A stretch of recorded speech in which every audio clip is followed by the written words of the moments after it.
darating ang panahon na mawawala tayo sa mundong ito. At kapag dumating ang panahon na yun, hindi mahalaga sa kung gaano karami ng pera ang naipon mo sa bangko.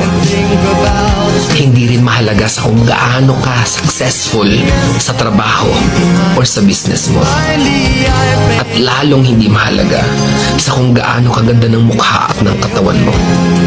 Dahil ang mahalaga pagdating ng panahon na yun ay ang sagot sa tanong na naging masaya ka ba? Nagawa mo ba ang kagustuhan ng puso mo kahit pag-gaano ka malito sa mata ng mundo? Dahil sa huli naman, ikaw naman magdadala ng mga memories na yon sa libingan mo.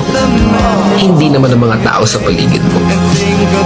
So make sure na bago pa dumating ang panahon na aalis na tayo sa mundong ito, siguraduhin mo sa sarili mo na magiging masaya ka at magagawa mo ang kagustuhan ng puso mo kahit pag-aano ka kontra ng mga tao sa mundo.